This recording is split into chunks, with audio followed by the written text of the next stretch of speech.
본문은 하나님의 천사 가브리엘이 마리아를 방문해서 그에게 그리스도가 태어날 것을 알리는 말씀입니다. 가브리엘은 마리아가 하나님의 은혜를 입었고 성령의 능력으로 임신하여서 하나님의 아들을 출산하게 될 것을 알렸습니다. 32절과 33절은 마리아가 출산하게 될 그 아이가 어떤 분인가 하는 것이 기록되어 있습니다. 가브리엘이 전한 말씀을 보면 그는 큰 자가 되고 지극히 높으신 이의 아들이라 일컬어질 것이고 주 하나님께서 그 조상 다윗의 왕위를 그에게 주셔서 영원히 야곱의 집을 왕으로 다스리게 될 것이고 그리고 그의 나라는 무궁할 것이다 라고 되어 있습니다.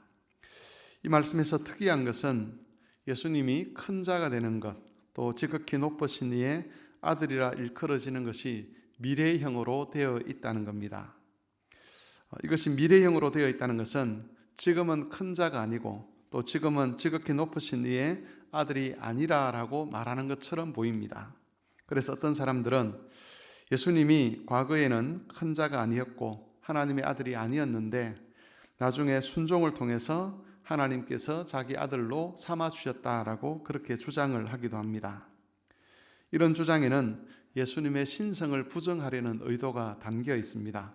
예수님도 하나의 피조물에 지나지 않았는데 나중에 가서 순종을 통해서 피조물 중에서 가장 뛰어난 자가 되었다. 우리도 예수님처럼 순종을 하면 하나님의 뛰어난 자녀들이 될 수 있다라고 그렇게 주장을 하고 싶어 하는 겁니다. 하지만 이런 주장은 성경에 대한 잘못된 해석에서 나온 것입니다. 예수님이 큰 자가 되는 것, 또 높으신 이의 아들이라 일컬어지는 것은 예수님의 존재에 관한 그런 말씀이 아닙니다. 예수님은 원래부터 크신 분이었고 또 지극히 높으신 이의 아들이었습니다. 그런데 예수님이 성육신 하시면서 그 신성이 가려지게 되었습니다. 사람들의 눈에는 예수님이나 일반 사람이나 똑같아 보인다는 것입니다. 하지만 예수님의 사역이 진행되면서 예수님의 진짜 정체가 점점 더 분명하게 드러나게 되었습니다.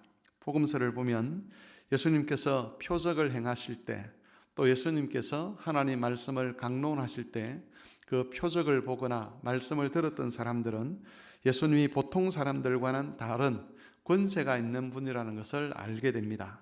그리고 그런 것들이 점점 더 분명해져서 베드로 같은 경우에는 주는 그리스도시요 살아계신 하나님의 아들입니다 라고 그렇게 인정을 하기도 했습니다. 물론 예수님의 말씀을 듣고 또 행하신 일을 본 사람들 중에서도 여전히 예수님을 하나님의 아들로 인정하지 않는 사람들도 있었습니다. 대표적인 사람들이 대제사장들, 서기관들, 바리새인들 이런 사람들입니다. 그 사람들은 예수님의 사역에 대해서 듣기도 하고 보기도 했지만 그들의 악한 마음 때문에 고의로 예수님을 인정하지 않으려고 했습니다. 하지만 그런 사람들도 결국에는 예수님을 인정하게 될 것이라고 성경은 이야기합니다. 예수님이 다시 오시는 날에는 믿는 사람이든 믿지 않았던 사람이든 동일하게 예수님의 영광을 보고 그 앞에 무릎을 꿇게 될 것입니다. 다만 차이가 있을 것인데 믿음의 사람들은 구원의 은혜 안에서 예수님을 고백하게 될 것이고 믿지 않았던 자들은 자신들의 죄로 인해서 저주로 떨어지면서 후회와 절망의 마음으로 마지못해 그리스도를 인정하게 될 것입니다. 우리가 이 말씀을 묵상하면서 깊이 생각해 보아야 할 것이 있는데 그것은 예수님을 크신 분으로 또 지극히 높으신 하나님의 아들로 인정하게 하는 가장 결정적인 사건이 무엇인가 하는 겁니다. 어떤 사람들은 이적이나 기적이 예수님의 신성을 드러내는 것이다 라고 그렇게 주장을 하지만 성경이 가장 중요하고 결정적으로 가르치는 것은 그리스도께서 고난 받으시는 일이었습니다. 죄인들을 위하여 고난을 받는 것, 그것은 오직 그리스도만 하실 수 있는 일이었습니다. 그래서 예수님이 십자가에 죽으셨을 때에 그분이 그리스도시며 하나님의 아들이라는 것이 가장 분명하게 드러나게 된 것입니다. 그리고 이런 사실은 그런 그리스도를 따르는 우리들의 영적 신분을 밝히 드러내는 것이 무엇인가 하는 것을 알게 됩니다. 그리스도께서 성육신하셨을 때에 그의 영적 신분이 가려져 있었던 것처럼 그리스도인 된 우리의 영적 신분도 가려져 있습니다. 그래서 예수를 믿는 사람이나 믿지 않는 사람이나 다른 사람들의 눈에 보기에는 별반 다를 것이 없다는 것이죠. 그런데 우리가 그리스도인이 되었다는 것, 그것을 드러내는 가장 결정적인 것은 우리가 그리스도와 함께 고난받는 일에 있다는 겁니다. 우리가 하나님의 아들이신 그리스도와 함께 한 형제가 되었다는 것을 알게 하는 가장 핵심적인 것은 우리가 세상에서 성공을 하거나 다른 사람들보다 더 뛰어난 어떤 업적을 이루거나 또 다른 사람들이 부러워할 만한 그런 어떤 성과를 내는 거기에서 오는 것이 아니라고 말하고 있습니다. 우리가 그리스도와 한 형제라는 것을 알게 하는 가장 핵심적인 내용, 그것은 우리가 그리스도와 함께 고난을 받는 겁니다.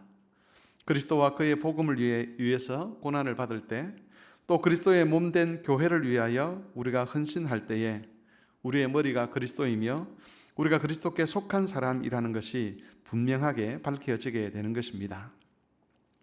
그리스도께서 고난 중에서도 하나님의 일을 하심으로써 자신의 신분을 밝히 드러내셨듯이 우리도 그리스도의 말씀에 잘 순종함으로 우리의 영적 신분을 잘 드러내며 살아갈 수 있어야 할 것입니다. 예수님께서 성육신하셔서 가려진 자신의 그 신성을 순종을 통해서 또 고난 받으심을 통해서 드러내셨듯이 오늘 하루도 그 그리스도께 순종함으로 우리의 영적 신분을 잘 드러내며 살아가는 그런 성도들이 되실 수 있기를 바랍니다.